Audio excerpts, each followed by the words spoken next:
Hey, we've got a problem here.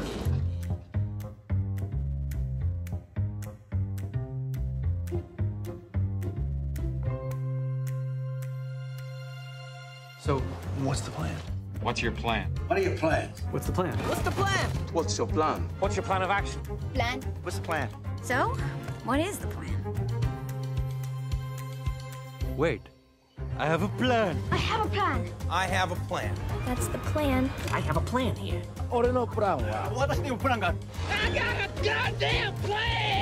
This plan's gonna work. Master Plan, Phase 1, Side A.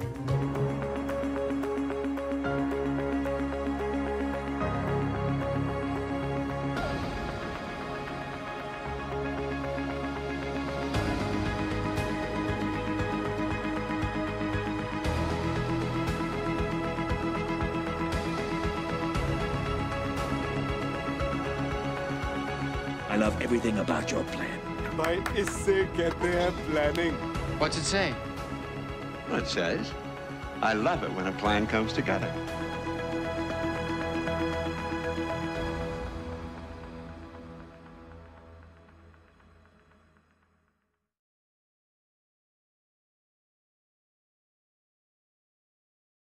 Hey, as we usually start, I'd like to acknowledge Australia's traditional owners and custodians of country, the Aboriginal and Torres Strait Island peoples, the first innovators and carers of our land. And they've set a tradition in Australia for over 50,000 years of caring for our land, which I think is a great example for not only Australia, but our whole country. Absolutely. And planet. Definitely. So we've got a pretty exciting program today. Sure do. And we're going to be talking about the discovery phase. So you were discovering a few things over in Kenya and Tanzania. Yeah, no, I have been. You were over talking to the students there? Yeah, so visited a number of schools. Right. It was absolutely insightful to see how excited everybody was to join in on the program as well. That's fantastic. So today we'll be talking about the second phase in the program, the discovery phase. And this is being beamed out to our students in Mauritius. Yes. Yeah. Hopefully we'll have our Tanzanian and Kenyan students coming online probably about halfway through the year, I think's our target. Yeah, I'm looking forward to that. Then I was actually working this morning on some funding for a team from Palestine, a group of students to actually come online from Palestine. We're talking with teams in Singapore, Fiji, Japan. So we're going global. We're going global, Holly. It's pretty exciting. But today we'll be talking very specifically about the discovery phase, and we've got some special guests. We do indeed. Yeah. So we've got some of our resident experts on this particular phase. We've got Zoe Malone, who's come from Radford College in Canberra. We have Max Etherington, who's come all the way from Brindabella College in Canberra. Fantastic. Now, we're going to try and get our team down from Townsville, but it's a bit wet up there. So they've sent us a video, and they're going to be talking about how they went around about the discovery phase as well. We've got Rod Kennett, who's one of our resident scientists at Questacon, and Rod's going to join our panel, and we're going to talk about the research phase and discovery phase and how that relates back to science in the big wide world. Is that Rod? Yep, so Rod's joining us. And then after that, we're going to talk a little bit about our alumni program, because we have over 250 students across Australia already who are part of our alumni. That's amazing. And they're already doing some really exciting mentoring projects with Mauritius and other countries. And we've got a video from Kent Street of the team there, which they made specially for the Mauritius students on how they went around the program. So we've got an action-packed 45 minutes, Holly. Sounds good. Better get going. We better get going. So let me see. I wanted to kick off today with two things. One is just moving on to a comment made by a Nobel laureate, Professor Brian Schmidt. Now, Brian won his Nobel Award for his work on the expansion of the universe. That's right. Which is pretty exciting, and Brian is a real sort of champion of this program. And I just thought it was useful to start today with looking at his comments, which was that encouraging young people to contribute to the future plan for the planet is essential. So Brian has been very supportive, and the whole team at ANU, of this program, as well as Questacon and a whole lot of other key stakeholders. So I thought as we start to look at discovery and research, it was great to sort of get Brian's perspective and see what it can lead to. So absolutely, yeah. We might have some Nobel laureates either in our room here today or out amongst our students as they take that discovery phase forward. So that was the first thing I wanted to start with. And then the second thing I wanted to do is just spend a moment or two just going over the overall project stages so everybody has those in front of them clearly. So we start out with the orientation and research stage, which is where all of the students go through their their surveys. And that's a really important stage because as the students are going through their surveys, they're actually learning about all the different aspects of the SDGs. So the surveys are designed to teach as well as to record how much the students know, and that then tells us how much everybody's learning and how we can improve the program. Correct. So that first stage is what we started with last time. Sounds good. Today we look at discovery and prioritisation, and in that phase we look at a couple of key areas, and we've kept this really simple. So it's the 10 things that are already happening under each SDG in your ecozone. Sounds good. Yep, first question. Second, the 10 things that need to happen in your SDG and ecozone. Then we rate each of those in terms of 1 to 10, in terms of importance and urgency. And then we pick the top 20% of those ratings to determine which ones we're going to focus on in the next stage, which is the build phase. So that's the theory. But what we thought we'd do today is actually interview some people who've already done it and know how this works in practice, because we designed this, but we need to talk to the experts. Absolutely. So I'm going to pop over and join our panel. Sounds good. And then we'll come back and we'll Alrighty. talk a little bit about the alumni program. I'll catch you soon. Yeah, see you soon. Alrighty. Great.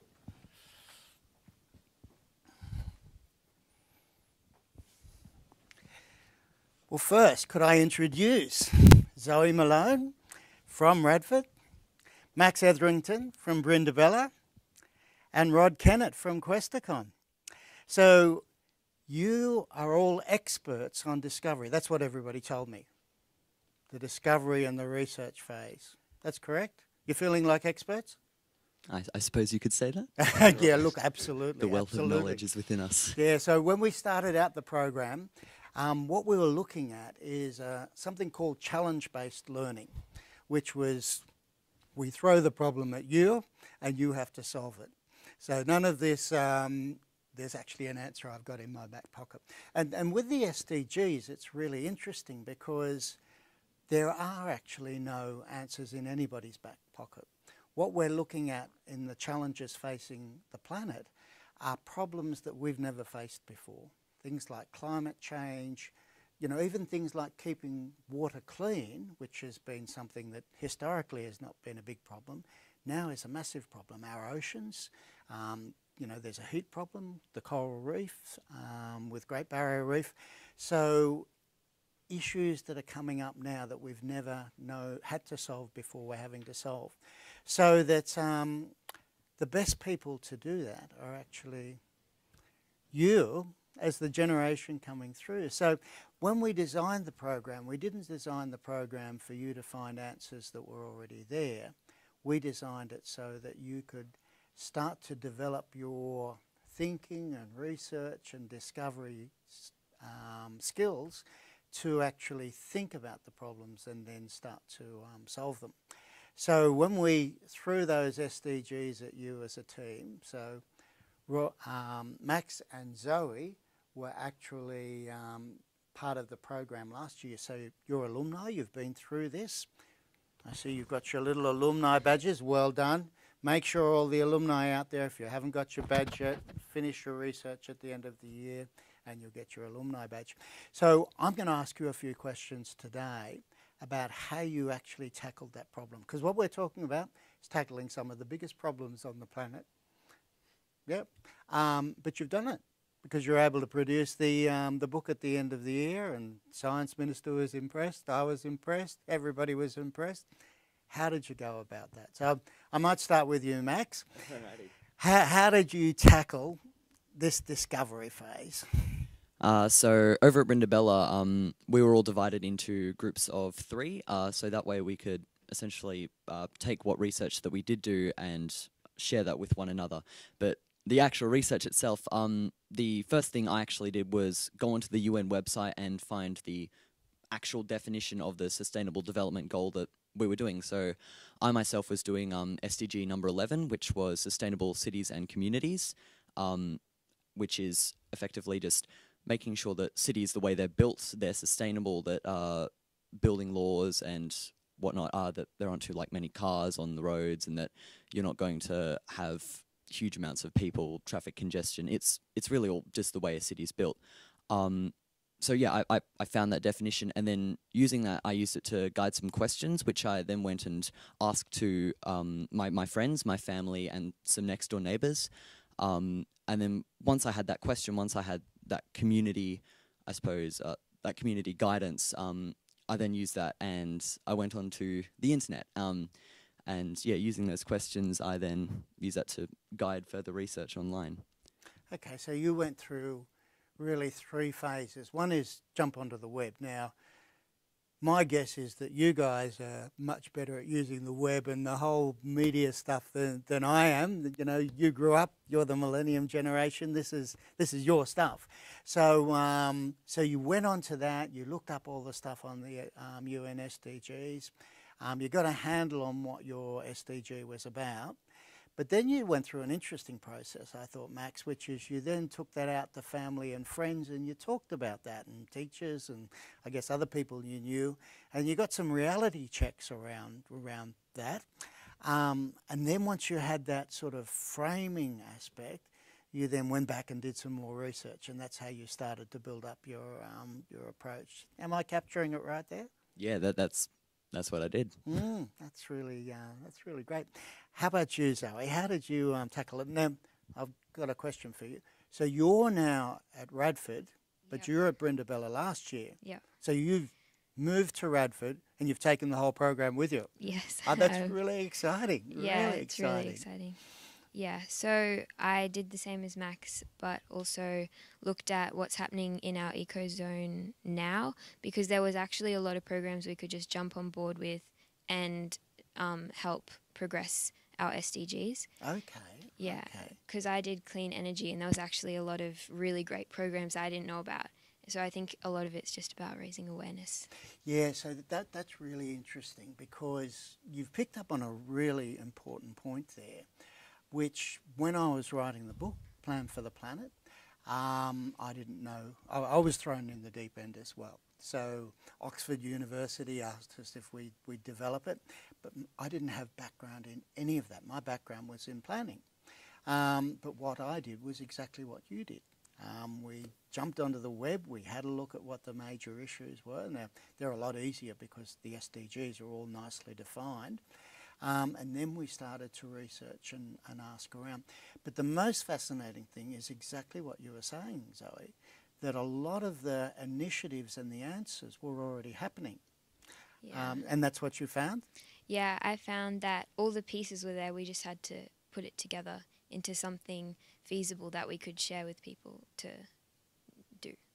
Okay, that's interesting. And that's another really good point, because one of the challenges we've got at the moment on the planet is not actually coming up with the solutions, because I don't know what you found, but when I was looking at this, I found that most of the solutions were already happening, but they're all over the place. Yeah. And exactly as you said, Zoe, they hadn't been pulled together into a way that people could look at them and then implement them effectively. Is that what you found as well?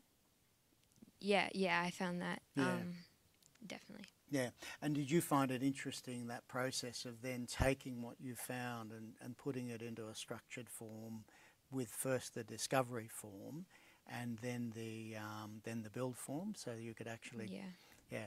That was really interesting, because I could, like, when I showed people, like, talk to people about it, they went, "Oh, I didn't know that was a thing that, like, I could do," and I think it was really easy and to kind of collate it and then interpret it to be something we can put into reality to implement the plan. So that's another really you're going great here.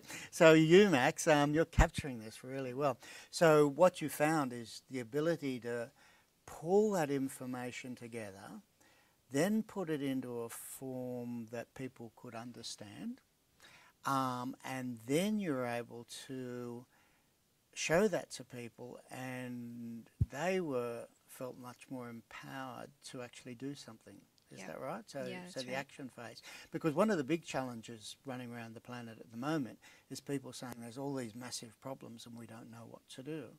But what you're saying is that process of researching, pulling it together, and we want to talk about one other thing in a sec, and then putting in a form people could relate to, help not only you but other people understand how to action it. Yeah. Yeah. It really helped. Ah. So that's why you've gone across to Radford and said we should be doing it too. Yep. Yeah. Exactly. Yeah, everyone at Radford's really excited to get involved, and they're really passionate about what they're studying, and it's really inspiring to see. That's fantastic. And you're the alumni. You're the resident expert, hey? Yeah, I'm just helping them know where to go, but they've got all the power. They're on the way. No, look, that's another really important point, because one of the really important parts of the program is actually you guys are the boss. So our job is to help you and support you, but this is genuinely a young person's plan for the planet, and the reason for that is twofold. One is you're going to be the team who's going to be taking over the reins very soon, and that's exciting. But also, my sense is that you're very much the team who has a lot of the skills that are going to be required going forward. Because if we go back even 10 years, the whole web wasn't there. But for you, you've grown up with the web, so you're very skilled at using all of those tools, and you've been able to demonstrate that just in talking about it now. Now I'm going to ask you one more question. I might come back to you, Max, and then back to Zoe. Now, one thing you did with this was prioritisation. Now, I know our Pimlico team are going to talk a bit about prioritisation, but you went through the urgency, importance matrix and actually helped prioritise all the things you found. How did you find that exercise? It was really interesting because it kind of put things into perspective, because up until this point you've just found a whole bunch of different things which are being done or which you see could be done, but then going through them one by one and thinking about like how urgent is this, how important is this, it kind of helps see, oh wow, this is actually a really significant thing, because once you put that thought into it and like you kind of just figure out, well, how much of an impact is this thing going to have? You're like, whoa, okay, so I've got a piece of paper here with very important things on it. How about you, Zoe? How did you find that process of prioritising things? Did that contribute to that, taking that whole lot of data and getting it down into a form that you could sort of focus on and then do something about? Yeah, it was really interesting, and we kept using the 80-20 rule that you taught us, which was really helpful. So you just solve 20% of like the problem and 80% is solved. Yeah. So that was really interesting, and it's definitely true. Is that right? You found that? Yeah. So definitely. You tackled the top 20% of the issues, and you found that 80% of them you tackled 80%, in fact, in doing that. Yeah, we did, because everything's really interlinked. Yeah, it is. Yeah. That's really interesting. Okay, now we're not going to let you get away with just sitting there silently, Rod, because we're really interested. You started out on the ground with the crocodiles, I think, as a scientist. Is that right?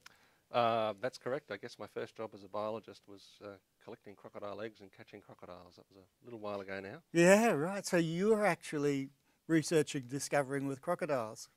Yes, part of that work was around starting to set up a fledgling industry in the Northern Territory around crocodiles, a sustainable use program. Okay. And a lot of the work that was done in there has been picked up other parts of the world as well. So it's about a sustainable use of wildlife program. That's really interesting. So it wasn't just about learning about crocodiles, it was actually learning how, exactly as Zoe was talking about, that research could be actually put into action and then turning into pursuing a sustainable outcome.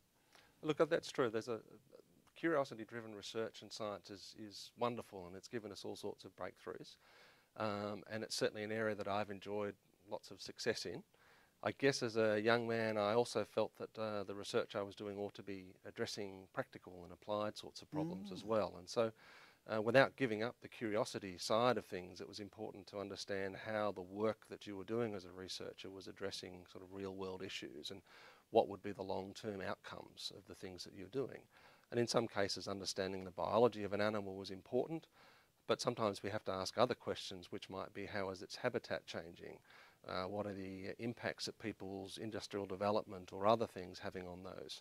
What are the impacts of foreign markets for some of these products having on things at home? So everything we do, we need to, well, I felt needed to be sort of thinking about it in a larger world perspective. So that's really interesting, because that picks up on Zoe and Max's point that everything was interrelated. You couldn't just look at crocodile eggs or crocodiles there, that you had to link that to the larger world, the environment they were in, but not just the physical environment, the economic environment, and then just look at the sustainable opportunities out of that. Is that sort of capturing that right? In many ways, and the work I then went on to do with turtles was addressing a conservation issue. People felt that turtles were declining. They were in some cases. I had the privilege and honour of working with Aboriginal people across, and Torres Strait Islanders across North Australia. So I kind of was able to tap in to a 60,000-year-old database for a lot of the work that I was doing. And I think that's an important thing for us in Australia to remember, that there are some quite remarkable and innovative solutions that have been developed by Indigenous Australians. And I think we need to pay attention to that. At the same time, the world is changing. The impacts on the world, climate change, habitat loss, the impact of foreign markets, the way that we've changed our behaviour, all impact as well. And Indigenous people's knowledge have got lots of answers, but they are also looking for this sort of two-way knowledge approaches, and that's very much a theme of the work that I've been doing, is how do you bring the sort of world of science and information technology, that STEM work, together with Indigenous knowledge to address real-world problems and give people better lives, ensure a sustainable outcome for the planet. That's really interesting. So you started out in that discovery phase, and then in lots of ways you started to focus your work, very much as we've talked about here, on particular areas that you could actually take action in. And then you found, exactly as Max talked about, after you'd started to talk to different people, and that started to expand out into other areas, such as bringing in Indigenous knowledge. And as we said up front when we started the program, that we're very fortunate in Australia to have 50,000 years of history of caring for the country. And that's a fantastic database and knowledge base to actually be building on, and a fantastic heritage to acknowledge, and then also to nurture and take forward. So we've got a tremendous responsibility in Australia to keep that sustainable approach to our country and our planet going. So back to Max and Zoe, do you think this has changed your attitudes and your approach to life as you've gone through this exercise over the last 12 months? I would say it's given me personally a sense of responsibility, because like at the start I'm kind of in the mood, or like I suppose the mode where I'm like, oh yeah, if I save a bit of water, that's doing my bit. That's as much as I'll do though. Or I'll turn off the lights. I'm saving a bit of electricity.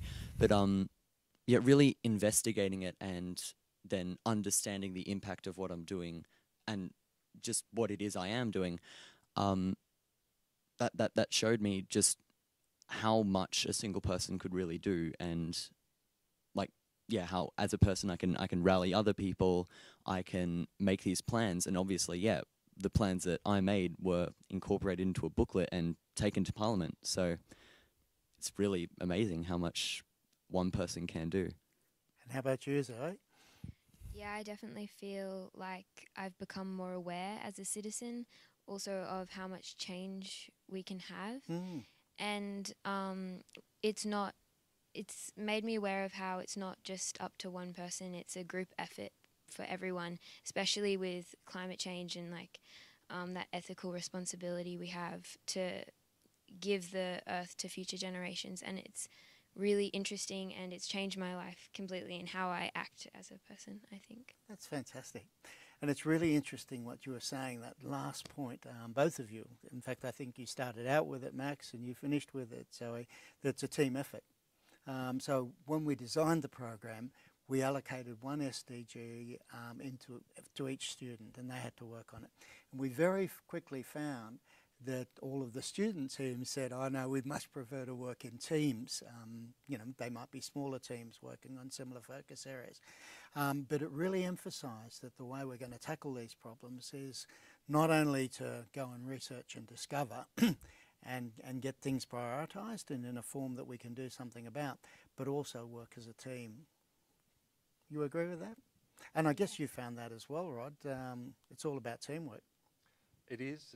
It's being clear who's doing what and what we're contributing, and making sure that everybody gets due recognition and involvement in the final outcome, and also ensuring that the final outcome aligns with what people were looking for at the start. One of the observations I would make is that I think that increasingly young Australians would find lots in some of the words and thinking of Indigenous leaders around the world would resonate with the sorts of things you're talking about in the plan. I've spoken with many and read lots of their works, and they'll frequently talk about, we don't need a 5-year plan, we need a 500-year plan. We need to be really thinking long term to make sure that we bring the world back into what we want it to be. So all we need to do is get the 5-year plan rock solid and add 2 noughts. Yep. Okay, so we'll start with the 5-year plan, but I think that's a really useful thought, Rod, to finish on. That what we really need to be doing is start, and the UN SDGs are great because they think out to 2030, but part of the exercise in the research is actually a visioning out to 2050. But we need to be thinking that longer term view. Look, I'm going to finish up there, but that's been really fantastic, your inputs today. And I think all of the students will find that really helpful in knowing that it's actually not that hard, is it? And a bit of fun. Did you have fun? Had a lot of fun. Oh, great. And how about you, Rod? Did you have fun doing your stuff? It's been a wonderful life. Great. Okay, we're going to go back and we're going to hear from some of our team in Pimlico, I think. We've got one of our students there talking about how he went about the discovery phase. So the SDG I chose was clean water and sanitation. And the most important thing to remember when we were doing the research, when we were carrying out the research for this, was it had to be bigger than us. It had to be bigger than Townsville. It had to be bigger than North Queensland. So we had to look for issues that were present throughout our whole area, throughout areas that were similar to us. So if I was looking at North Queensland, I wasn't just looking at Townsville. I was looking at Cairns, I was looking at Mackay. I was looking at areas that were similar to us and all the different issues that they were facing as well. And when we were compiling this information, the most important thing to remember was we had to come up with 4 key issues that were the most important.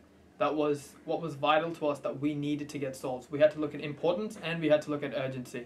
And we put it into a table where we had to compile this information, where we had to identify what was our priority. So it was quite difficult when we were going through approximately 20 different issues that were diverse, but at some points they were similar as well. So we looked at where we could make some problems, we could compile, we could blend them together so we addressed one issue. We addressed more than one issue in one statement. And then we had to identify the 4 key issues, so it was what was common throughout the whole region, so we could effectively tackle the problem. A vital tool that helped us with finding and identifying the 4 main issues was the Pareto principle, which is the 80-20 rule, which says that solving 20% of the top problems that we find means that the rest of the 80% will just solve themselves out. And that was key because we could we could distill the 4 main issues from our 20 items that we identified, and addressing those issues would eventually mean that the rest solve themselves out and it's transferable across all of our region. I think the most important thing I got out of this was that I got an input. I got to put input into content that could potentially be changing our world, that could potentially change Australia. And as a youth growing up in Australia, I feel I do need an input in the plan, in the future of our nation and of our planet. Because we often find that our opinions and our viewpoints are not valid in this modern world, because at the end of the day, the politicians, the bureaucrats, they're all adults. Us as youth, we tend not to get an input into that and into this content, and that's what was most important for me. But also at the same time, as a student, I found that this was opening up new opportunities for me to talk to other university students, for me to explore career choices and career paths that I could potentially take. And creating links with national universities, with Questacon down in Canberra, it was vital to me for the growth of me as a student, as well as a person, where I can be interacting with schools and students across Australia. And that was particularly important to me. How inspiring, Holly. What do you think? Oh, I think it just goes to show the power of collective action. It does, doesn't it? It does. I thought it was really sort of interesting to hear from a couple of the students we've got today. Particularly, remember Zoe's comment that, we've got all the pieces. It's all just about putting it together and almost, allocation, delivery of resources. But then also, as Max said, one person, we might not be able to do everything, but they can do something. And the other theme that came out today really strongly was teamwork as well. Yeah. And that was really interesting, that I guess if any of us try and tackle this problem or the challenges we've got on the planet at the moment, individually it can all feel totally overwhelming. Well, yeah, I mean, more hands make life work.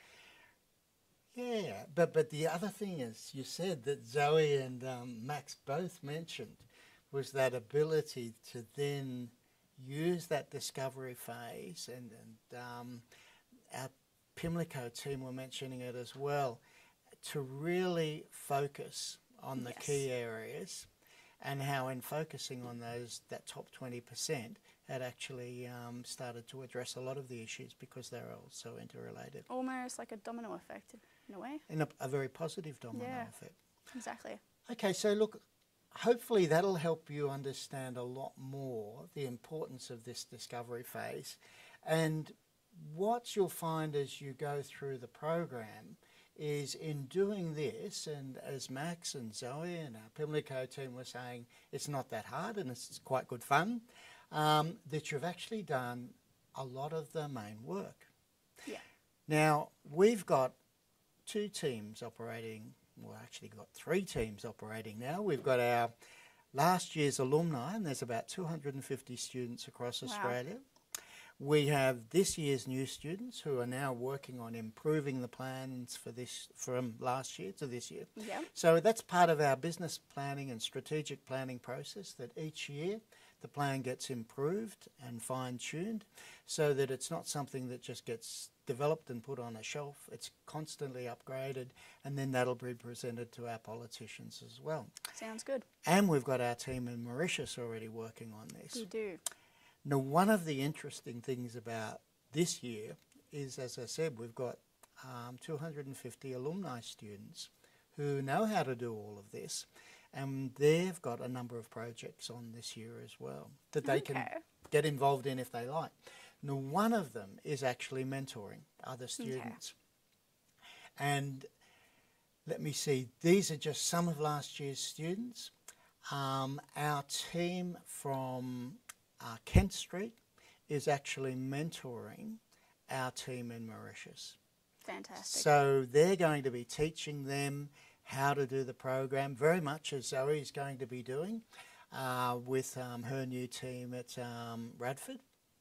But the fantastic thing is I was over in Mauritius helping them launch the program a couple of weeks ago, and we've got all the technology on our side as well. That's good. Because what we had in Mauritius is a classroom, actually in the university, that sits next to a classroom in Perth using technology. Okay. We connect them up. And so the students in Perth are going to go into the classroom which has TV cameras and microphones, and the TV cameras follow the microphones, and so if I'm speaking, it comes and picks up me. And over in Mauritius, we're going to have the students over there, and so we're going to have a virtual full classroom, half Mauritius, half Perth, actually working together on the program this year. That's amazing.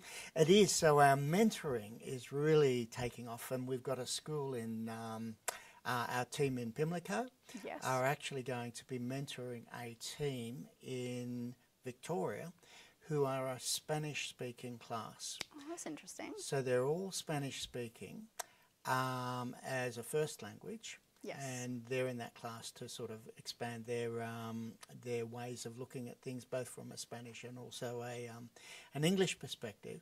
And one of the projects they're going to be working on is this project. So we've got all of our Pimlico students madly learning Spanish to help our Spanish students, and our Mauritius students learning French to help our Mauritian students. So we've got a bit of cross-cultural collaborations going on then, don't we? We do, and that's a really good point, because what we're doing with the program is not just learning about STEM skills, which we've talked about today, so scientific research, but we're also learning about global citizenship and global competency. That's right. Which is understanding other cultures and other languages, other perspectives on things. So we're really starting to move into that whole global competency, global citizenship area as well. Oh, that's great.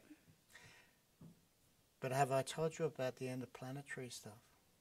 No. So what is this? So I'm just going to mention at this point a couple of the other projects. So as well as the mentoring, so what we've made available for our mentor students is a range of projects that they can pick up if they want to.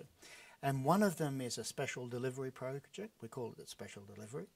And that means if there's something that the alumni discovered last year, a special project that they wanted to work on, something that they thought could actually make a difference in a specific area, we've teamed up with Curtin University in a program they've got where you can learn how to take that from a concept into actual commercialization. So it's teaching you all of the concept to commercialization skills. So that's a really interesting project. Then we've also got, let me see, our Mars project, which means we sort of start to go interplanetary at this point. Oh. And the Mars project is linked in with a program that's been kicked off to design the first city, and Hewlett-Packard, NASA, a number of different groups are involved in this, Telsa with their SpaceX program, to design a city the first city in Mars. But they haven't got a plan for the planet, for Mars. Okay. So we've spoken to their team and they said they'd be delighted if our alumni actually set up a plan for the planet Mars, looking at the application of the SDGs to Mars. Oh, that's interesting, isn't it? It really is, and the interesting thing they said about that is that would help Mars, but it would also help us, Earth, because as we start to design things for Mars, we can also take some of those lessons back, because Mars has to be sustainable. Exactly, yeah. So we don't always assume that on our planet. We've always been here. But when we start to look from outside the planet, then it will start to teach us lessons. So that's a pretty exciting area. And then the, let me see, two other projects we've got are crowdfunding. Some of the students have expressed interest in that, so our alumni can get involved in that. And also gender equality. We've got a big focus on gender equality. Last year, one of our schools focused exactly on that, and we're encouraging students to do that again this year, if they'd like to. And over 65% of our students last year were female. Well, that's fantastic, isn't it? Look, it is. So we've got lots for our alumni to work on this year if they're interested. And what I thought we should finish with is actually to see some of that in action as well. So what we have is a video from our Kent Street team, their first mentoring video to the Mauritius team, talking about how they went about the program and how much they enjoyed it. So why don't we have a look at that and look at alumni mentoring in practice? Sounds good. Great. Alrighty. Bonjour, Mauritius. Welcome to the Young Person's Plan for the Planet. So, what is Plan for the Planet? Plan for the Planet is the new program putting young people in charge of the future, giving them the opportunity to recognize and solve the problems we face today. Through the Plan for the Planet, we hope to build a better future by the year 2050. To help build this plan, we based our research on the United Nations 17 Sustainable Development Goals, which are no poverty, zero hunger, good health and well-being, quality education, gender equality, clean water and sanitation, affordable and clean energy, decent work and economic growth, industry, innovation and infrastructure, reduce inequalities, sustainable cities and communities, responsible consumption and production, climate action, life below water, life on land, peace, justice and strong institutions, and partnerships for the goals. Let's get down to business. Phase 1. Research and Orientation. First things first, you will be asked to complete a series of surveys to help you understand the things you will be learning, which will be helpful not only for this program, but also for your future career. You will also need to complete these surveys at the end of the program to see what you have learnt and how the program can improve as we pass it on to other countries around the globe. Phase 2. Discovery and Prioritisation. Of course, it's time to learn about the Sustainable Development Goals, SDGs, through your own research. Find out which SDGs really speak to you. You'll then need to work with your team to identify the SDGs you want to work on in your district.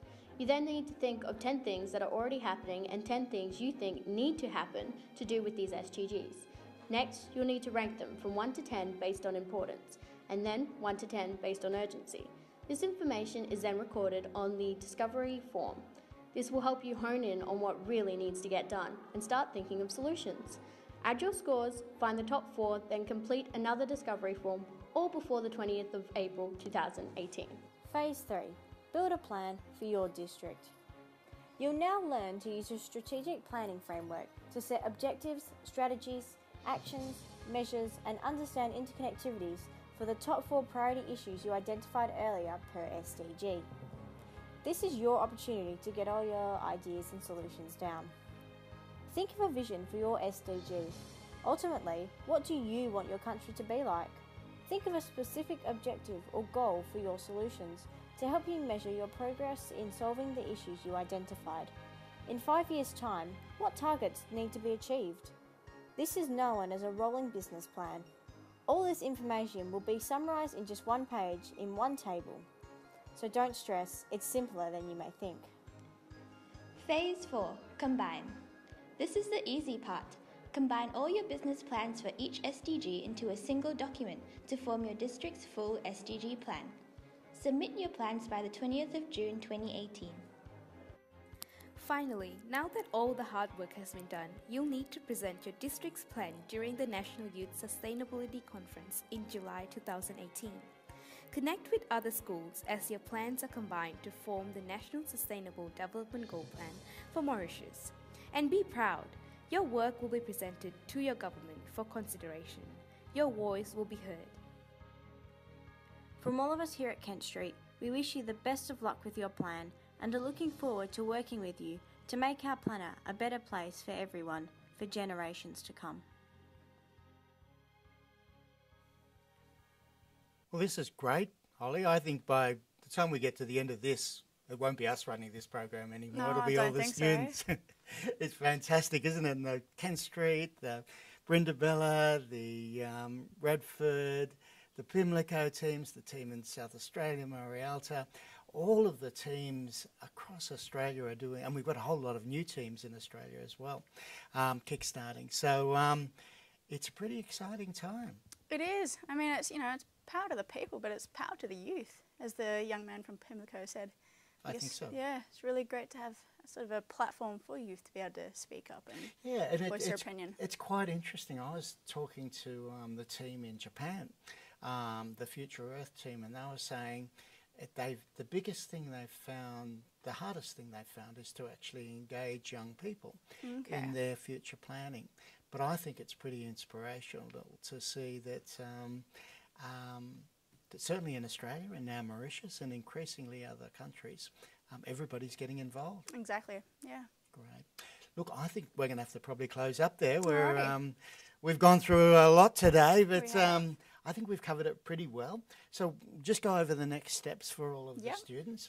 Firstly, just make sure some students and schools are still getting registered. So you need to get your email addresses in. That's all being compiled by the schools and sent through, and that means you then will get your all access to the full web and also access to the monthly communications, the regular communications that come out about the program. The second thing is get started on your research and discovery phase, because as Max, Zoe, team in Pimlico, team in Kent Street are saying, it's fun. It's fun. And it's really exciting once you start to enjoy it. And as Rod said as well, you get focused and then it starts to expand your horizons. The third thing is, alumni team, check out the website. Have a look at those projects, and if you're interested, let our project team know. It's very much up to you. If you'd like to get involved in a specific project, we'd love you to be involved. And then the final thing is tune in next month. We'll be focusing on the build phase, which our team in Kent Street talked about a little bit. We'll go into that in a little bit more detail. Well, looking forward to it. So am I. Thank you, Holly. Thank Absolutely you, fantastic as always. We'll have to talk a bit more about Tanzania and Kenya next time, I think. Sounds good. Great. Thanks, everybody. Look forward to seeing you next month.